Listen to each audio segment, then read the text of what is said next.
कल ओपीडी में मैंने एक पेशेंट देखे, वो पेशेंट के पैरों पर बहुत ज़्यादा सूजन आई हुई थी और दबाने पर, उंगली से जब मैंने उनका सूजन दबाई उस तरह वहाँ पर गड्ढा बन गया। इस सूजन को कहते हैं पिटिंग एडिमा।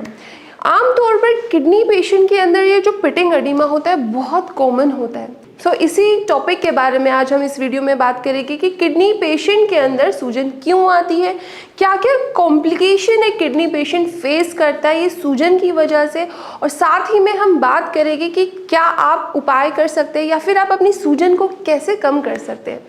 तो जब हम बात करते हैं किडनी पेशेंट की, तो सूजन जो होता है उनका एक बहुत कॉमन सिम्टम होता है कि पैरों पर सूजन आ जाती है, हाथों पर भी सूजन आ सकती है या फिर फेस पर भी आपकी सूजन आ सकती है।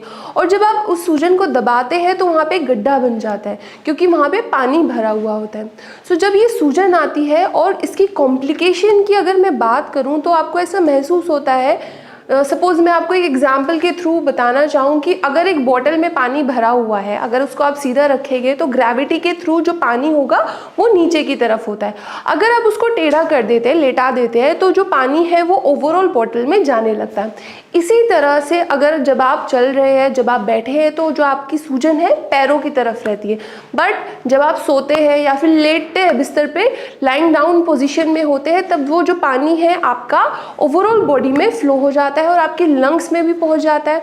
और इसी वजह से किडनी पेशेंट के अंदर जब वो सोते हैं तो उनको दिक्कत महसूस होती है कि उनको दम घुट रहा होता है। ऐसे आम भाषा में कहते हैं कि ब्रीदिंग डिफ़िकल्टी हो रही है या फिर सांस लेने में उनको दिक्कत हो रही है, सफोकेशन उनको ऐसी महसूस होती है कि सांस नहीं आ रहा, जकड़न हो रही है।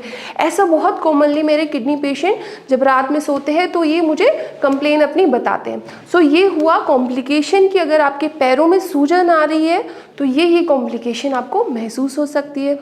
सो अब बात करते हैं कि क्या कारण होते हैं कि जिन वजह से किडनी पेशेंट में सूजन आती है, क्योंकि अगर आपको कारण मालूम होंगे तो आप उस कारण के अकॉर्डिंग एक अच्छा ट्रीटमेंट ले पाएंगे, उसके अकॉर्डिंग आपका डायग्नोसिस होगा और जल्द से जल्द आपको आराम मिल सकता है। सो अगर मैं कारण की बात करूं तो किडनी पेशेंट में ज़रूरी नहीं है कि किडनी की वजह से भी सूजन आ रही हो। जब मेरे पास कोई भी किडनी का पेशेंट आता है तो मैं उसको सजेस्ट करती हूँ कि आप अपना TSH मतलब आप अपना थायराइड टेस्ट भी ज़रूर कराएं, क्योंकि थायराइड में भी सूजन आना बहुत कॉमन होता है।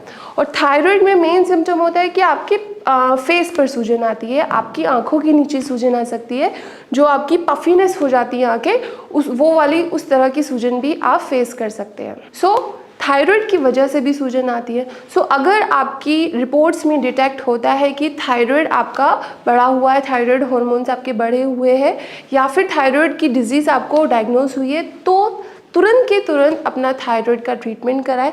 इससे आप अपने जो सूजन है आपकी बॉडी में दिखाई पड़ रही है उसको बहुत कंट्रोल कर सकते हैं।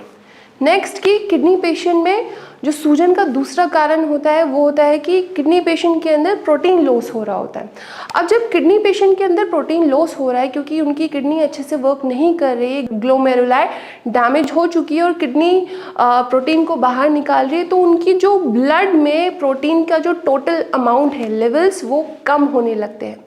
और अगर आपके ब्लड में प्रोटीन का लेवल कम होगा तो उसकी वजह से आपका जो खून होता है वो पतला होना शुरू हो जाता है। अब अगर आपका खून पतला होगा तो आपका जो खून है वो पानी बनकर आपके लिम्स में सूजन के थ्रू आपको सिम्टम देने लगता है।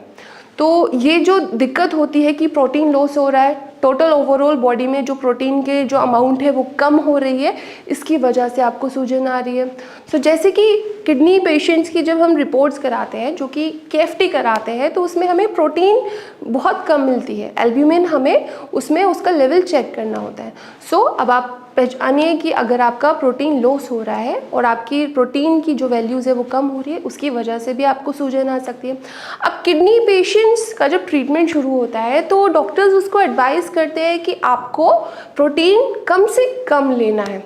अब यहाँ पे कॉन्ट्रडिक्शन आ जाता है। डॉक्टर्स पेशेंट को एडवाइस करते हैं कि आपको प्रोटीन कम लेना है और प्रोटीन बॉडी के अंदर कम होने की वजह से भी आपको सूजन आती है। तो यहाँ पे आपको बैलेंस करना है, क्योंकि आप अगर प्रोटीन अपनी डाइट में ज़्यादा लेंगे तो आपका क्रिएटिनाइन बढ़ने लगेगा। जैसे ही आप प्रोटीन की जो क्वांटिटी अपनी डाइट में बढ़ाएंगे वो आपकी KFT की रिपोर्ट्स में क्रिएटिनाइन को बढ़ाता हुआ नजर आएगा। इसीलिए आपको एनिमल बेस्ड प्रोटीन बिल्कुल भी नहीं लेनी है। आप अगर अपनी प्रोटीन को बैलेंस करने के लिए मैं आपको एडवाइस करूं तो आपको सिर्फ दालों के थ्रू प्रोटीन का इंटेक करना है। सो आप दाल ले सकते हैं कि आप मूंग दाल ले सकते हैं, आप मूंग की दाल ले सकते हैं, या फिर आप मसूर की दाल ले सकते हैं। सो अगर आप दालें कंज्यूम करेंगे थोड़ा बहुत आपका क्रिएटिनाइन डेसिमल्स में इंक्रीज होता हुआ नजर आएगा, पर इससे आपकी जो दूसरी कॉम्प्लिकेशन है जो कि स्वेलिंग है वो रिड्यूस हो जाएगी, क्योंकि जो प्रोटीन की मात्रा है आपकी बॉडी में वो अच्छी होने लगेगी।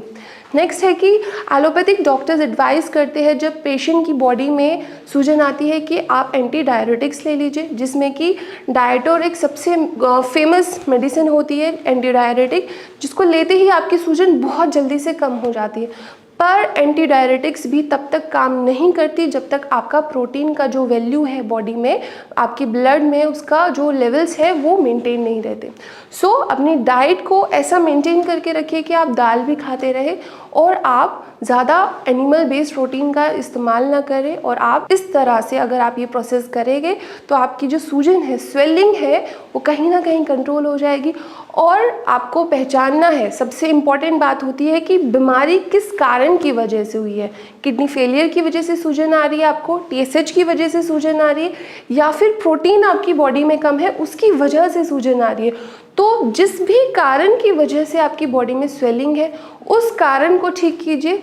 उससे क्या होगा कि आपकी जो स्वेलिंग है वो जल्द से जल्द ठीक हो जाएगी। सो आई होप ये जो वीडियो है कि स्वेलिंग क्या क्या कॉम्प्लिकेशन आपकी बॉडी में करती है, और कि आपको अगर घुटन महसूस हो रही है सोते समय किस वजह से होती है, ये आपके लिए मददगार हो और आप अपने कारण को ढूंढें, उस कारण पे वर्क करें और अपनी स्वेलिंग को जल्द से जल्द कम कर लें। Thank you.